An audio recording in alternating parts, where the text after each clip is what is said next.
Top of the hour, we're getting some breaking updates coming in from the state of West Bengal, where there's been another accident related to migrant laborers. This time, 32 of them have been injured after a bus that they were traveling in met with an accident. And this happened in Dhupguri in Jalpaiguri district today morning. All of the injured migrants have now been taken to the Jalpaiguri district hospital and they were released after preliminary treatment. So we are not reporting of any casualties that have taken place in the past in the previous accidents that have been reported that are related to the migrant laborers after the unfortunate tragedy that was reported in Oraiya yesterday. This time tragedy being reported in Jalpaiguri in West Bengal. Thankfully, no case of casualty that has been reported. We have Suragini with us with the update. Suragini, can you tell us what happened this morning when this accident was reported?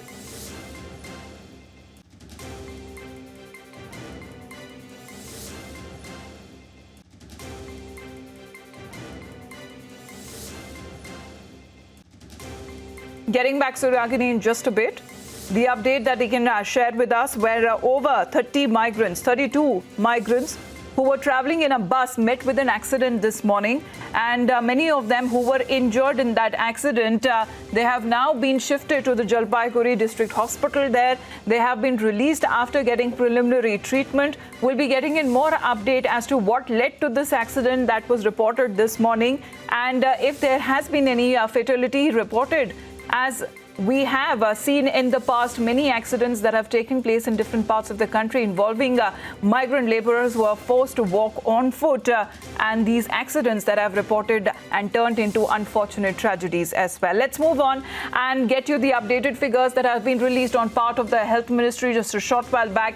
India breaching the 90,000 mark as we enter the last day of the third phase of the lockdown. Tomorrow onwards is lockdown phase 4.0. India today is crossing the 90,000 mark and the death toll has gone beyond 2,800. But let's tell you on the positives as the mortality rate has dipped further. Currently at 3.15%, the recovery rate has shot beyond 37%, and all eyes will be on the Home Ministry, where today we are expecting the guidelines will be issued on how lockdown 4.0 will now be looking as of now. Easing of restrictions that are looking in place that could happen in all zones except the red zones. We have our reporters with us, Madhurima and Amandeep, who are joining in. Let me straight away go across to Madhurima. Can you give us an update on the national capital as you are at the Ghazipur Mandi, which was reportedly shut for 2 days as the people there, the secretary and the deputy secretary reported positive for COVID-19. Madhurima, any change that you witness? Yes, absolutely, Amita. I'll request my camera person to give you the sense of the area. Today, Ghazipur Mandi, which used to be very heavily populated, and the sense of the area. The thing is that the Ghazipur Mandi, which was otherwise very heavily populated, today what we see here is that social distancing norms are not being severely violated. This area was known for severely violating the norms, but as of today, Section 144 has been imposed in the area. The police officials here are making the announcement asserting that nobody will be allowed to stand in clusters, and if found so, will be charged and prosecuted under the law.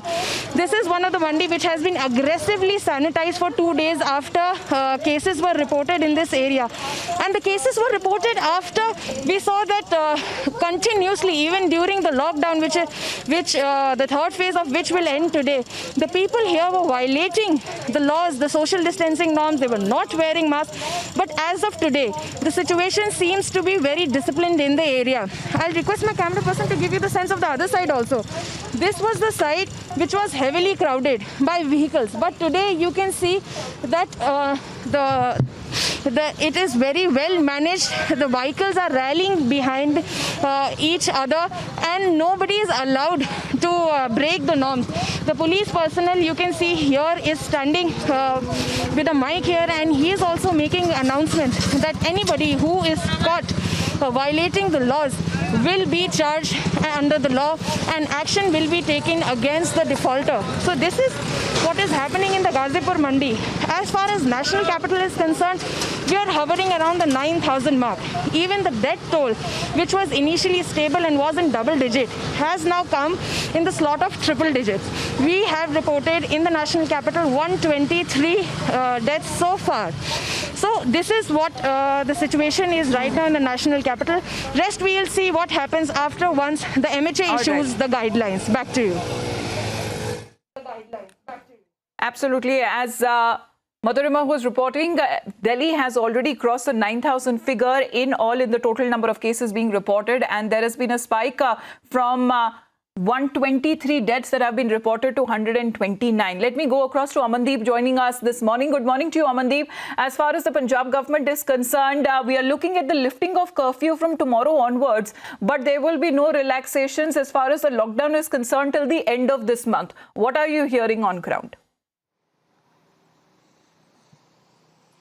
Yes, exactly, Amita. Very good morning. The Punjab has now decided to give the relaxations to the state just because lifting the curfew, but lockdown sustained till 31st of May. And right now I'm standing on a construction site, and if I can give you the sense of the visuals that how construction migrants workers are started working just because state is putting all the efforts so that the migrants should stay here, work here and earn their bread and butter so that they should not go back to their native places. The way we are, the visuals are coming from the entire nation that migrants are moving on the roads, national highways, and even get involved into the accidents also. You can see how this construction works has begun.